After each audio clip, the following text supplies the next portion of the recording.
Bien, yendo a las preguntas, que son numerosas que nos han venido llegando, vamos a ordenar y empezar primero por Marcos Bueno. La primera pregunta que nos llega para el colega Bueno está relacionado es por cuánto tiempo se espera que las zonas de corte de 5 centímetros o más sigan afectando negativamente la productividad. Hay una pregunta muy parecida que pregunta exactamente lo mismo, así que Marcos puedes empezar contestando esa pregunta.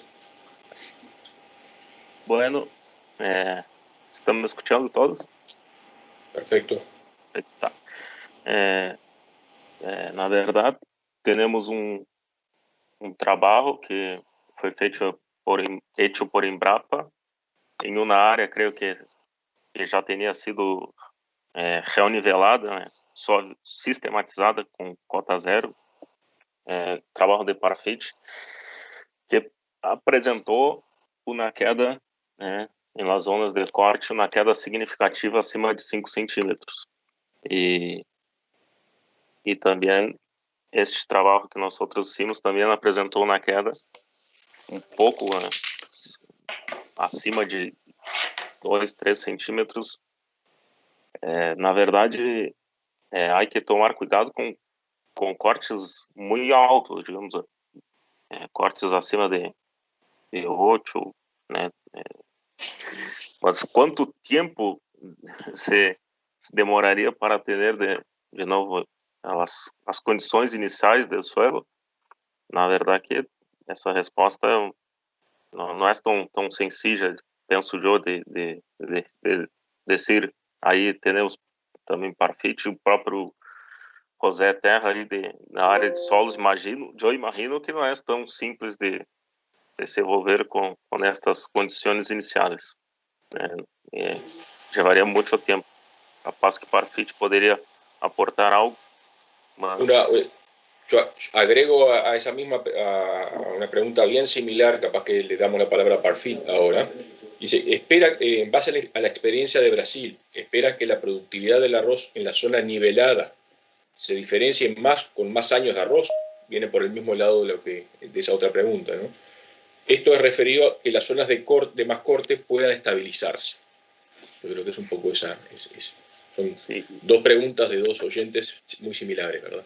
Parfit, adelante.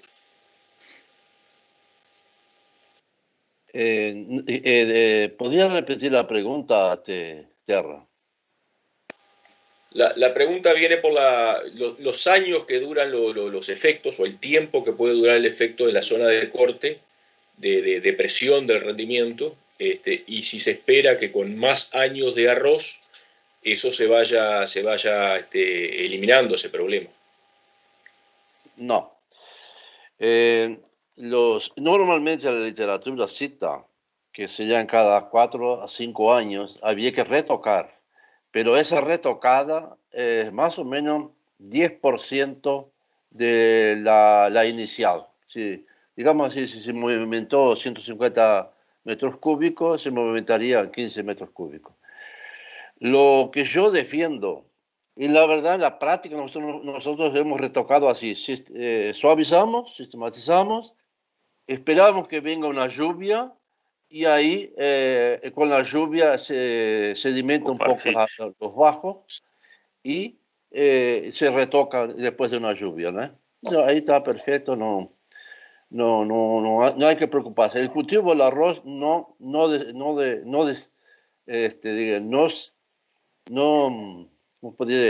desarma la suavización. No se preocupe con eso, ni la soja.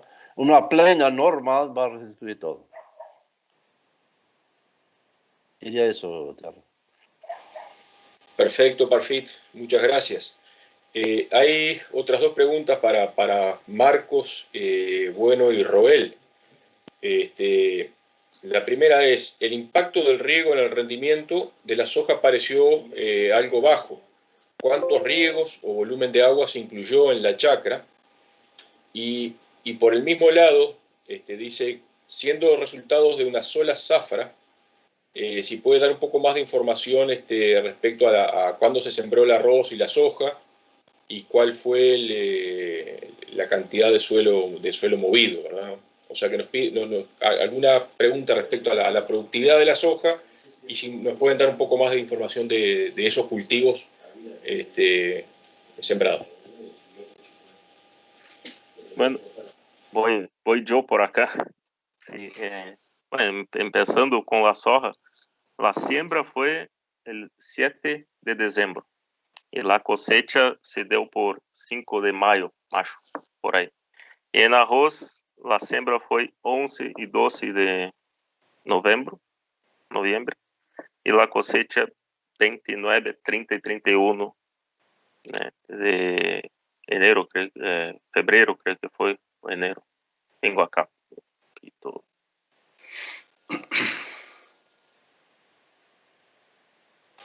Gracias, Marco. Seguro que quieres agregar algo, Álvaro, respecto al impacto en la productividad de la soja del riego y los consumos de agua que también preguntan.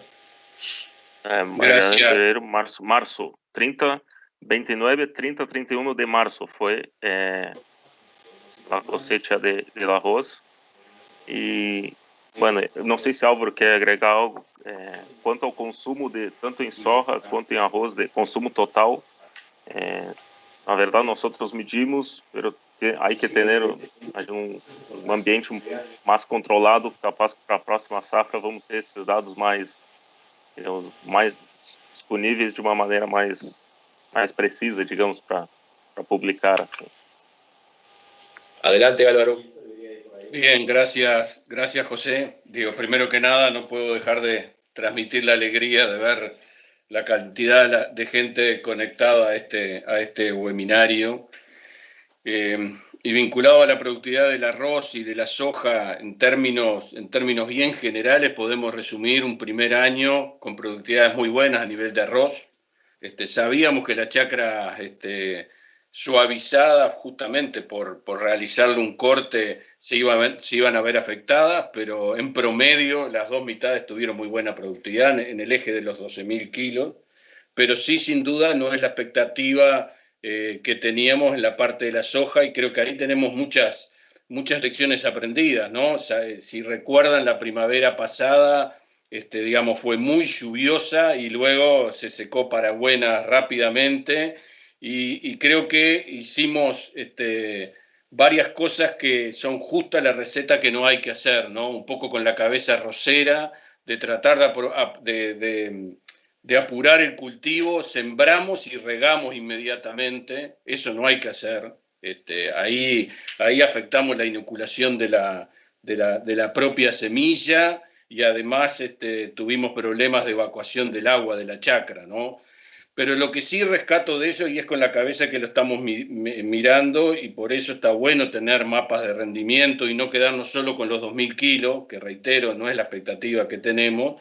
Y como bien dijo Marcos, ahí en ese potrero tenemos un factor estructural casi tan importante como el riego, que es el blanquial, pero en las zonas donde no tenemos el blanquial llegamos bien a los 4.000 kilos, ¿no? Y con esa cabeza es un poco lo que estamos mirando, ¿no? Tratar, lo decía Roberto en su charla al final, estabilizar un sistema que tenga 10 toneladas de arroz, 3, 4 toneladas de soja, sería, digamos, más que aceptable. Así que bueno, eso justamente es lo que estamos avanzando ahora, José. Tierra, podría hacer un aporte así para ayudar a Marco, ¿no? Adelante, profesor. Sí, no. Nosotros también tuvimos problemas, hacemos chacra con productores, y la chacra que tuvimos problemas, ¿cuál fue? Aquellas que hicimos los camellones y plantamos. Lo ideal es hacer los camellones con antecedencia. Este año ya tenemos chacra con camellones pronto ya. Están esperando el plantío. Y ahí, ¿qué es lo que conseguimos? ¿Qué consigue el productor? Plantar, sembrar la chacra en la época correcta. Aquí en Brasil es fin de octubre. Fin de octubre hasta hasta la primera quincena de noviembre sería la ventana mejor para soja, ¿no? Es una experiencia muy importante, y allí Marcos tuvo problemas de que tenían que suavizar la primavera lluviosa y terminaron plantando en diciembre, ¿no? Entonces, la experiencia nuestra es así, camellón con antecedencia. Eso ayuda mucho.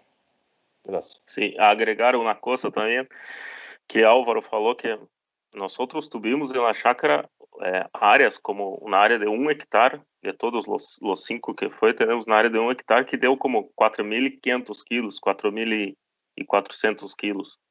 Entonces, na verdade, que um fator que foi limitante foi ele blanquear. Isso, de fato, ele puxou el promédio para abaixo e tá. Mas tuvimos áreas muito buenas quando saiu do blanquear e, bueno, tuvimos alguns probleminhas de siembra e tudo, pero tá, passa.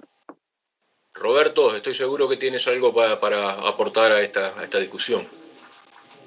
Sí, digamos, un poco la experiencia en campos de soja regada sin suavizar, ya está marcando un poco lo que decía Parfit. Hay como mojones o hitos que hay que ir cumpliendo con toda esta tecnología. La suavización no va a solucionar malas prácticas agronómicas. O sea, la suavización lo que va a dar es un sustento sobre el cual trabajar, sobre un campo mucho más uniforme y en el cual los problemas, de base estén resueltos. Pero después tenemos que aplicar la agronomía tal cual es. O sea, si nos salimos de la fecha de siembra, como nos ha pasado muchas veces, el rendimiento de la soja, así como el rendimiento del arroz, o el rendimiento hasta de las propias pasturas en la implantación se van a ver resentidos. O sea, digamos, a esta tecnología lo que hace potencia el sistema, pero a esta tecnología después tenemos que ayudarla con lo que son buenas prácticas agronómicas para todos los cultivos. Y en ese sentido creo que el principal esfuerzo que tenemos que hacer es que el arrocero que vaya a aplicar esta tecnología cambie el chip cuando se hace la soja, ¿no? Eso es fundamental. O sea, soja tiene que ser sembrada en fecha, tenemos que respetar tanto cuanto respetamos en el arroz, sembrar tranquilamente, sembrar con lentitud, es un cultivo de baja densidad, lo que se trata es de conseguir muchas plantas, fertilizar correctamente, después regar de acuerdo a lo que el cultivo precise, porque eso nos ha pasado también. O sea, muchas veces le ponemos menos agua de la que en realidad el cultivo necesita. Y bueno, todo ese tipo de cosas, digamos, hay que aplicar agronomía encima de esta tecnología. Era lo que quería puntualizar. Gracias, Roberto. Hay otra pregunta que yo considero muy, muy interesante para Parfit, y dice lo siguiente: ¿se puede sembrar arroz sobre los camellones dejados por la soja? ¿Es solo en Taipar? Y otra pregunta de otro colega también a continuación.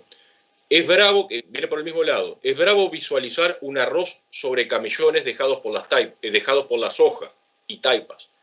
El riego sin lámina uniforme, el control de malezas y el aprovechamiento de nitrógeno me generan algunas dudas en esa situación. En definitiva ¿podemos sembrar el arroz sobre las taipas que dejaron, sobre los camellones que dejó la soja? Y bueno, tenemos 3 alternativas. O pasamos 2 rastras y terminamos con los camellones. Eso costaría algo así como $20. Entonces, digamos así, es una bolsa de soja, no sería problema ninguno. Tenemos la alternativa de entaipar y plantar sobre soja. Hay productores que están trabajando eso ya bastante tiempo. Yo particularmente ya hice eso en Embrapa, no tuve problema, y este año vamos a acompañar a los productores que estamos acompañando para ver los resultados. O sea, y otra alternativa que la estamos haciendo en Raistec este año es plantar, plantar sobre camellones también, pero regar con surcos, regar el arroz con surcos, que es un sistema que se está usando mucho en Estados Unidos para bajar costos, y que sí que tenemos 3 alternativas. Sobre la variación de nivel del agua en el cultivo no veo problema ninguno, porque el taipa, nosotros tenemos la taipa de arriba con baja agua, la taipa de abajo con agua más profunda, eso es normal. El control de maleza, bueno, ahí sí, ahí vamos a aprender, vamos a tener que aprender. Aquí en Brasil se usa el Clearfield, ¿no? Los Clearfield, no hay grandes problemas, ¿no?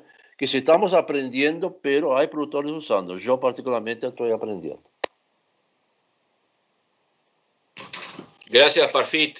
Cambiando un cambio de frente violento, hay 2, 3 preguntas para Hernández que las voy a juntar en una sola, a Jorge Hernández. La primera está relacionada al momento ideal para hacer este trabajo. Preguntan si el momento adecuado es a continuación del laboreo de verano. Y después la siguiente pregunta, muy relacionada a esa, si se requiere qué tipo de entrenamiento, sobre todo el operario que está arriba del tractor, algo Hernández estuvo conversando, se requiere para eso. Y después te paso la otra, Jorge, así enganchás esas 2 primeras. Bueno, bárbaro.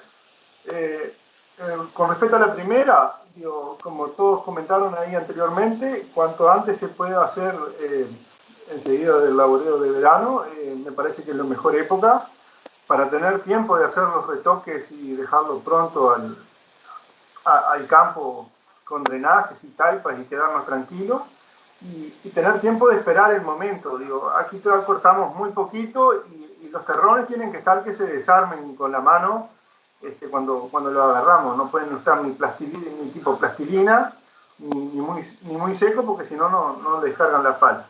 Eso por un lado. Y en cuanto a la capacitación, no se necesita ninguna capacitación especial, pero es para gente que esté dispuesta a aprender y que le guste el tema. Muchas veces tenemos que enfrentarnos a situaciones que tenemos que ser autodidactas.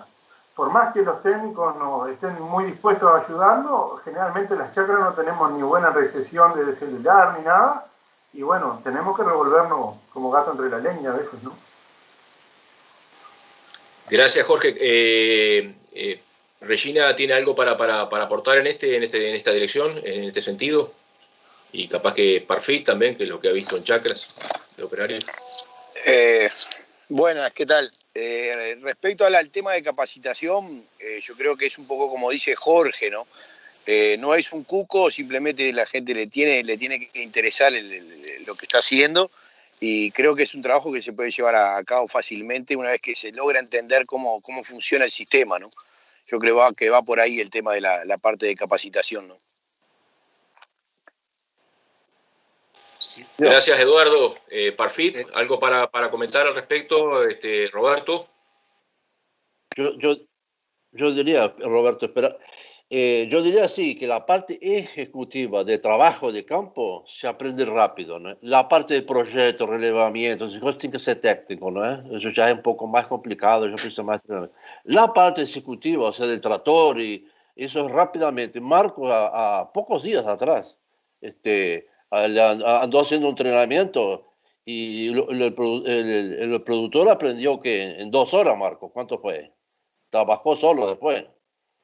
Sim, a questão operacional foi em 2 horas. Era um produtor que estava disposto, como dije Jorge, estava disposto a aprender. Isso é importante.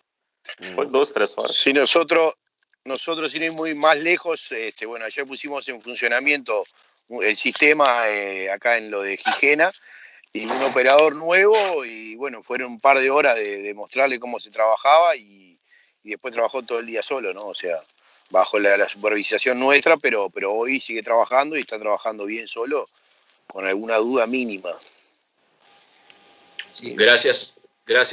Roberto, adelante. Sí, no, digamos, siguiendo con lo de José María, o sea, hay un trabajo, digamos, operativo, que es lo que decía Eduardo, que está, el propio sistema te facilita mucho con esa visión del mapita, al operario le facilita muchísimo, se ubica rápidamente y entiende rápidamente. Lo que hay es un trabajo previo de gabinete en cuanto a lo que tiene que ver con, con la aplicación del software, que eso me parece que es lo determinante. Muchas veces uno puede arrancar un proyecto, Marcos tiene mucha experiencia en ese sentido y hemos interactuado con él, uno puede arrancar un proyecto y que te dé un metraje o un movimiento de tierra bien importante, pero cuando se le empieza a buscar la vuelta, se empieza a rediseñar, se empieza a interactuar con las posibilidades, con las pendientes, con las posibilidades de los canales, de poner más entradas de agua o lo que sea, ese metraje empieza a cambiar. Y siempre hay también una cosa bien importante para acá, para Uruguay, que es el cuidado que nosotros le ponemos a no raspar mucho el suelo, tanto por el efecto que tiene sobre el arroz como por el efecto que tenga sobre el propio suelo. Entonces eso te obliga a un rediseño por los dos lados, por el lado del movimiento de tierra y por el lado del peligro de no profundizar mucho con los cortes. Entonces, las horas de gabinete, para complementar, digamos, toda la parte operativa, las horas de gabinete que lleva son bastante importantes en el resultado final. Gracias, Roberto.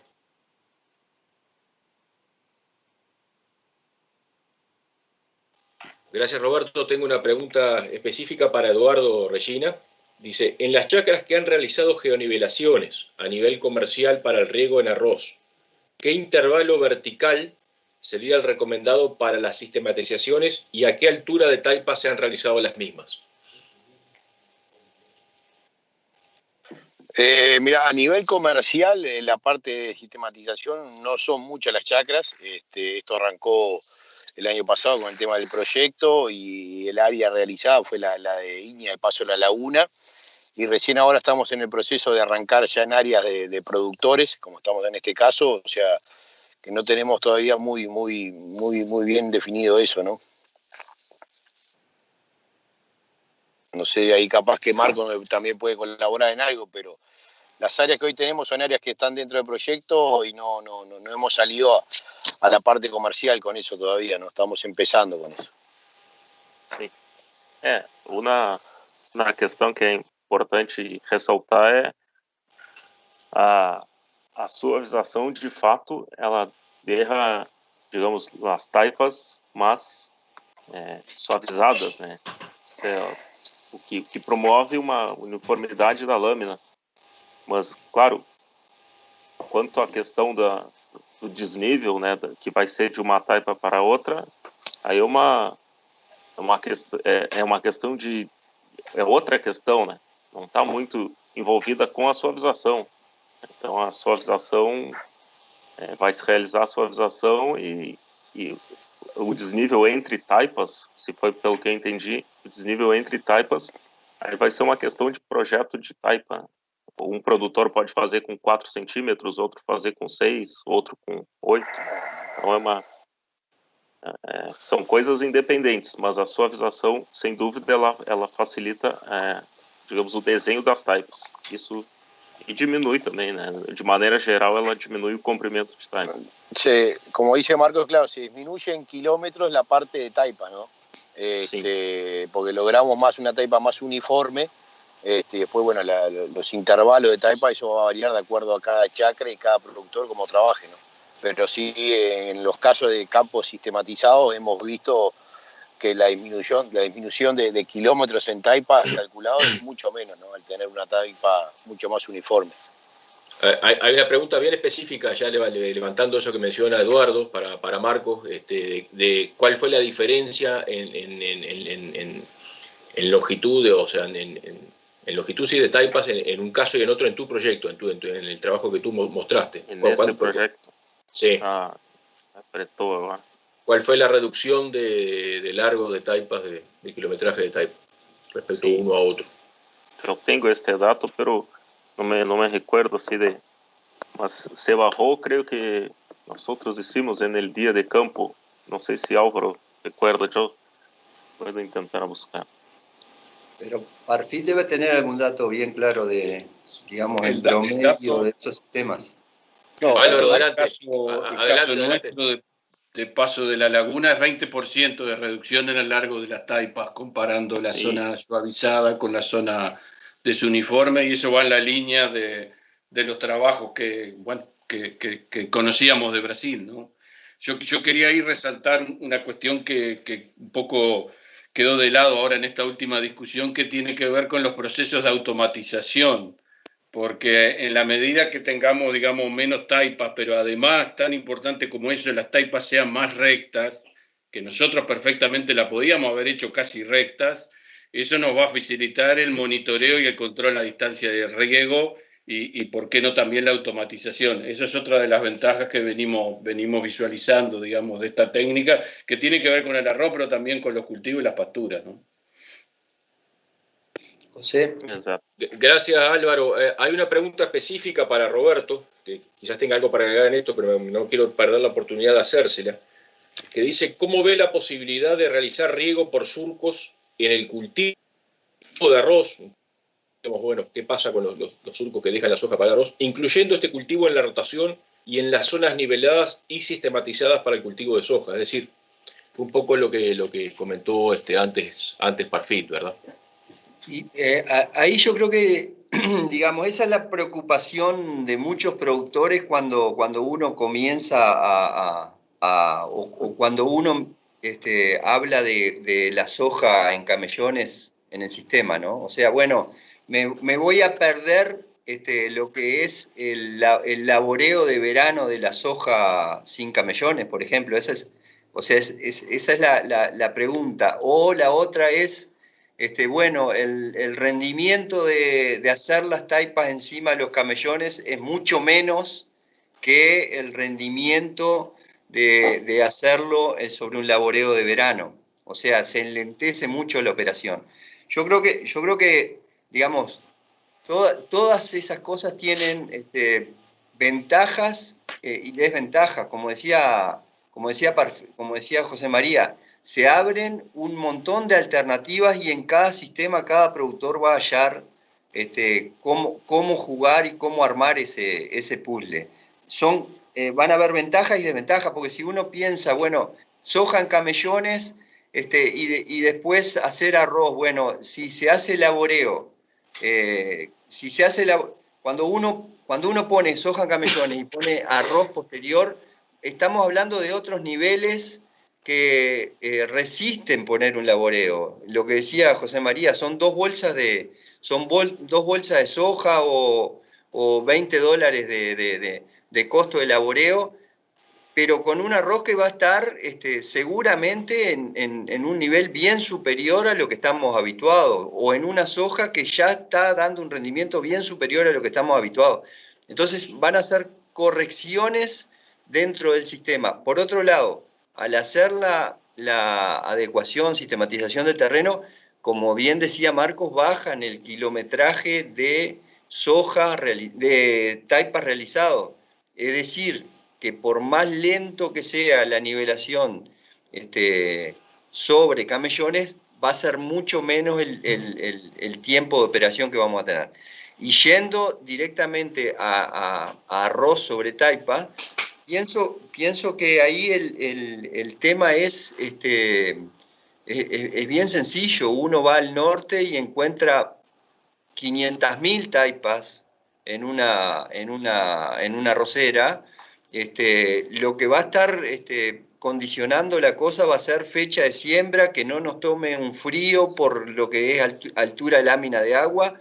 Además, el arroz no va a tener ningún problema. De todas maneras, tenemos que recorrer el camino. En Estados Unidos ya van varios años adelante de nosotros y se está haciendo con muy buenos resultados sobre el arroz y con una disminución en la eficiencia o con una mejora en la eficiencia de agua de un uso de un 30% menos en el volumen total de agua. Digamos, todo eso tenemos que chequearlo acá, pero son variaciones sobre un sistema, me parece a mí, que va a estar potenciado por esto y en unos niveles muy superiores a lo que tenemos. Eso es lo ventajoso que yo veo en esta nueva modalidad. Aparte de eso, lo que decía Álvaro, nos va a habilitar a empezar a hacer automatismo, nos va a habilitar, digamos, a tener otro control muy superior en las chacras, en todos los cultivos y en las tres patas del sistema, que me parece que es lo más importante. Muchas gracias, Roberto. Tengo una pregunta. Sí, adelante, Marco. Me gustaría, apenas para clarificar ali a pergunta, nosotros bajamos de 3.6 kilómetros para 3.1 kilómetros de taipa. 20%. Se bajó. Gracias, Marco, impecable. Gracias.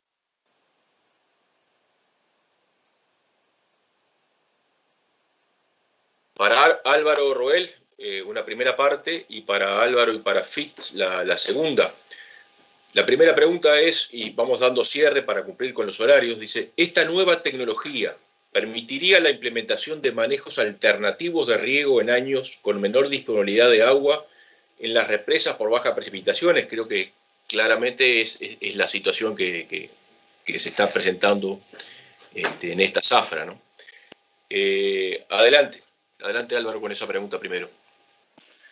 Sí, sin duda que y por eso tratamos de incluir el tema de la uniformidad en la presentación de Marcos, de la uniformidad de riego, todo sistema que ayude a la uniformidad de la lámina nos va a hacer mejorar el manejo del agua, ¿no? Yo creo que nosotros, digamos, a nivel nacional, tenemos una variable dentro de lo que es la demanda de agua, que son las precipitaciones, que realmente en el verano casi no las utilizamos en el arroz, ¿no? Entonces, el poder permitirnos trabajar con chacras un poco menos llenas para capitalizar esa agua, esa es una línea de trabajo futura que esta herramienta va alineada con eso.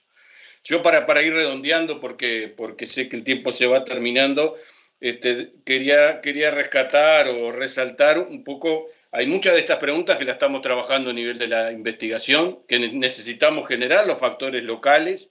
Lo más, digamos, que nos preocupan es el tema del movimiento de suelo y el corte relacionado a la productividad y a los temas ambientales, pero también ver un grado de degradé en esto, en el sentido de que uno puede tener una primera aproximación, que incluso no es solamente para sistemas arroceros, que es mejorar el drenaje interno de las chacras, hasta para cultivos de secano, ¿no? Con una suavización mirando al drenaje, como presentó hoy Marcos al principio, que eso nos evitaría sacarnos el problema de los pozos, que vaya si son dificultosos en años lluviosos en esta región, y un camino, un paso más, digamos, de intensificación es hacer un corte mayor, visando, digamos, buscando el riego con las mejores eficiencias para el arroz, pero también permitirnos, digamos, poder avanzar en la inclusión de cultivos y pasturas. Esa es la visión conceptual con la que estamos trabajando y que hay varias preguntas vinculadas a la investigación que vamos a ir contestando.